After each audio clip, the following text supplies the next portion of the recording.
Então, meu nome é Lorena, eu sou médica, residente aqui da Unesc, em Colatina, no Espírito Santo, e essa é a nossa primeira web para falar sobre alimentos e alimentos. Então, o objetivo de hoje é a gente esclarecer essa relação entre antibióticos e o alimento, para a gente poder orientar um pouco melhor o nosso paciente qual o melhor horário dele fazer o uso da medicação, se é antes ou depois das refeições. E aí, muitos de nós já ouviu falar, por exemplo, que a gente deve tomar uma medicação com leite para proteger o estômago. O objetivo de hoje é justamente esclarecer algumas coisas, relacionadas a isso e poder definir, será que isso vale para todos os medicamentos? No final da aula a gente vai ter algumas respostas. Para contextualizar o assunto, precisa entender o que acontece com o medicamento logo depois que é ingere. Então, de maneira bem simplificada, a gente pode dividir isso em 3 fases. A primeira fase, que é a biofarmacêutica, é quando a gente ingere o alimento e ocorre a solução do comprimido, da cápsula, e o princípio ativo fica disponível para ser absorvido, A segunda fase, que é a farmacodinâmica, é onde ocorrem as interações moleculares e o princípio ativo se prepara para fazer a solução no local. A terceira fase, a farmacocinética, é todo o caminho do fármaco, desde a absorção, distribuição, metabolismo, biotransformação e excreção. O que a gente tem que ter em mente é que o efeito do medicamento ele vai ser diretamente ligado, ele está diretamente ligado à idade do princípio ativo disponível. Então, qualquer alteração nessas fases pode alterar o efeito terapêutico final. Uma das alterações que a gente mais tem conhecimento sobre elas é alterações na absorção. Quando a gente ingere um antibiótico, por exemplo, junto com o alimento ele pode fazer... Pronto, oi, tá dando para ouvir? Isso. Então, as fases da medicação no organismo que eu estava falando, quando a gente ingere um antibiótico junto com o alimento, pode acontecer algumas alterações na absorção. Então, por exemplo, o alimento ele pode ter uma ligação direta com os componentes do fármaco, e isso atrapalha um pouco dele ser absorvido. Pode acontecer uma alteração no pH do trato gastrointestinal, competição por sítios de absorção. Pode acontecer do alimento acelerar o esvaziamento gástrico, e aí isso também prejudica a biodisponibilidade do princípio ativo. E uma alteração também do fluxo sanguíneo, que pode alterar ali no efeito final do fármaco. Então, uma das dúvidas mais frequentes que as pessoas têm com relação aos antibióticos é se elas podem fazer ou não uso de bebida alcoólica junto com o antibiótico. O que a gente sabe é que o álcool por si só não altera o efeito da medicação. O que acontece é que grandes quantidades do álcool aumentam a depuração do fármaco e pelo efeito diurético também pode ocorrer um aumento da excreção renal do fármaco e isso prejudica o efeito terapêutico final. Então, não é que o álcool atrapalhe o efeito da medicação. Pequenas quantidades raramente vão afetar o efeito final do remédio. Outras coisas que podem acontecer, que a gente tem que ficar atento, é algumas reações específicas. Por exemplo, o álcool e a eritromicina pode aumentar a velocidade de esvaziamento gástrico e isso, consequentemente, prejudica a biodisponibilidade do princípio ativo. A doxiciclina pode acontecer uma interferência na biotransformação hepática. E alguns outros antibióticos, por exemplo, a nitrofurantoína, o sulfametoxazol, o metronidazol também, podem causar, junto com o álcool, um efeito que a gente chama de efeito antabuse, que é semelhante ao que ocorre quando a pessoa ingere álcool e o disulfiram, que é aquela medicação para tratamento do etilismo. Então, a pessoa pode apresentar náuseas, vômitos, cefaleia, taquicardia, e por isso é contraindicado o uso concomitante. Então, falando um pouco agora das medicações especificamente, iniciando pelas penicilinas, a gente sabe que a penicilina, junto com o alimento, ocorre uma diminuição da absorção, porque diminui a biodisponibilidade do medicamento. Então, principalmente a penicilina G oral e a penicilina V oral, é indicado a gente fazer uso, no caso da primeira, 30 minutos antes ou 2 horas após as refeições. A penicilina V, 1 hora antes ou 2 horas após. Quando a gente fala alimento, engloba tudo, né? Desde o almoço ou café da manhã. Então, leite e derivados também podem fazer com que haja uma redução da função. A amoxicilina, que é uma muito utilizada e muito conhecida por todos, não tem nenhuma interação significativa, então não há interferência. A gente sabe que diminui a biodisponibilidade, mas a absorção é mantida e isso não altera o efeito terapêutico final. A gente até indica que a amoxicilina seja administrada junto com as refeições para reduzir os efeitos irritativos no trato gastrointestinal. Então, a amoxicilina não tem problema, a gente pode fazer uso junto com os alimentos. As outras penicilinas, por exemplo, ampicilina, oxacilina, cloxacilina, pelos mesmos efeitos que eu citei da penicilina V oral e penicilina G oral, por haver uma redução da biodisponibilidade, né, e uma diminuição da absorção, a gente também orienta que elas sejam administradas 1 hora antes ou 2 horas após as refeições. No caso das cefalosporinas, que tem a cefalexina, o cefaclor, a gente não vai ter uma influência na efetividade. A gente sabe também que vai ter um retardo na absorção, mas isso não tem importância clínica. Então, pode ser usado junto com os alimentos.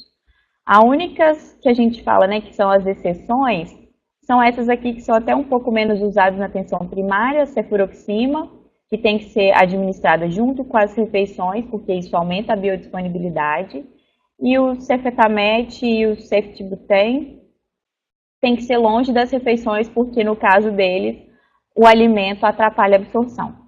Uma coisa das cefalosporinas também é com relação ao efeito de sulfiram. Eu não falei ali em cima logo quando eu citei sobre o álcool, mas as cefalosporinas, algumas delas também podem causar o efeito de sulfiram, aquele de náusea, vômito.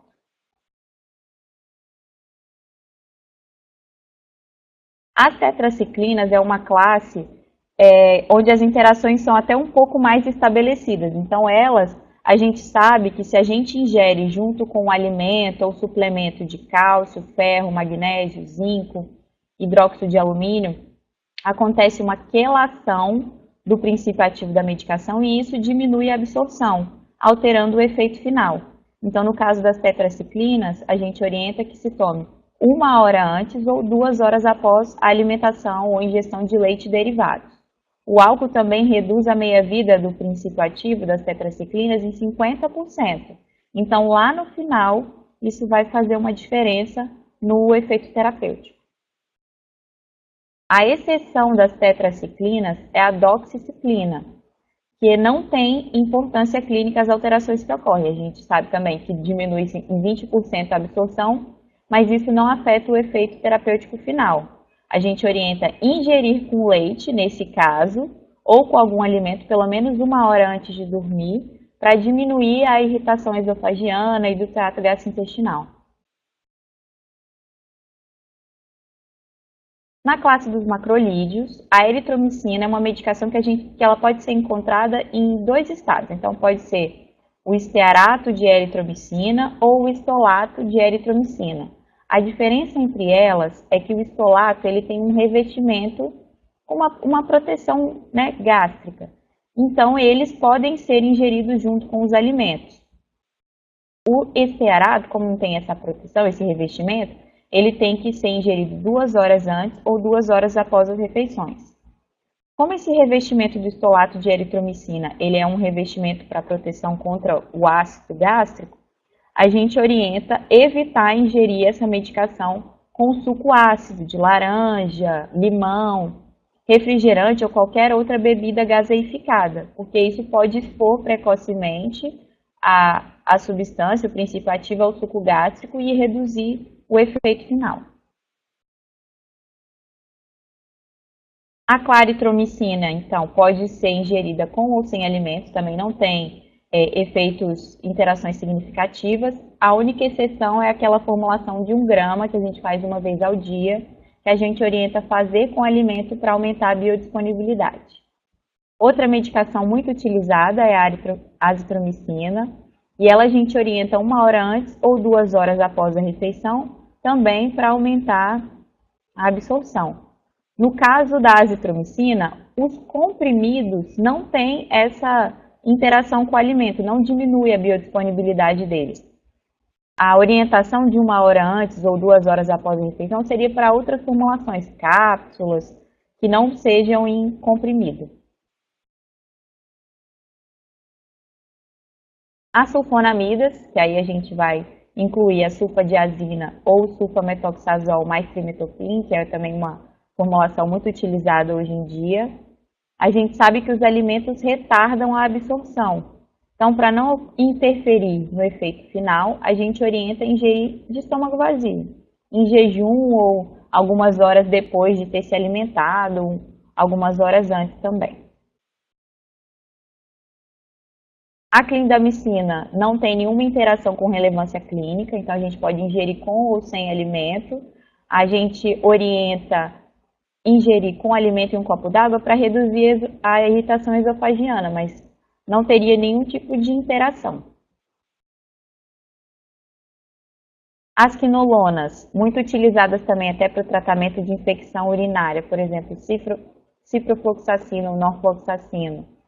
Elas devem ser ingeridas longe dos alimentos, principalmente leite e derivados, porque esses podem alterar a sua biodisponibilidade, reduz a biodisponibilidade e a absorção. Então, a gente tem que fazer um intervalo aí na hora da administração da medicação. E outra coisa também que pode interferir na biodisponibilidade desses medicamentos é a ingestão de antiácidos, às vezes de alumínio, magnésio. Isso atrapalha o efeito terapêutico final, no caso dessas duas quinolonas. O levofloxacino e o ofloxacino, que também fazem parte dessa classe, não apresenta nenhuma interação significativa, então eles podem ser ingeridos com ou sem o alimento. Então, a aula de hoje foi bem rapidinha, como o Dr. Marcelo falou, é só uma prévia do que talvez a gente pretenda esclarecer um pouco mais essas interações. O que a gente pode concluir é que a ingestão de antibióticos em jejum, antes, durante ou após as refeições pode influenciar a terapêutica desejada. Por isso que a gente tem que ficar atento a essas informações pontuais que eu falei aqui. Alguns devem ser ingeridos com leite, outros devem ser ingeridos em jejum, longe das alimentações, né? E outra coisa importante também é que existem poucos estudos a respeito disso. A maioria dos estudos que avalia a biodisponibilidade dos medicamentos, eles são realizados com as pessoas em jejum, até por uma determinação de órgãos sanitários. Então, muitos efeitos, muitas interações acontecem e não são percebidos também. Eu estava falando com relação a que a gente pode concluir, né, além de terem poucos estudos e a gente saber que o alimento pode ou não interferir com os medicamentos citados, outras coisas importantes é a gente ter em mente que alguns deles precisam mesmo dos alimentos para minimizar os efeitos do trato gastrointestinal. E outra coisa que também não foi muito falado hoje, mas que a gente precisa ter atenção na hora de prescrever e orientar os pacientes, é que algumas coisas podem aumentar a probabilidade de ter alguma interação. Então, idosos, crianças, a composição corporal da pessoa, se ela tem algum problema de imunodeficiência, né, ou então alguma outra condição clínica, genética, isso tudo pode influenciar, né, na hora da pessoa apresentar ou não alguma interação do alimento com o medicamento.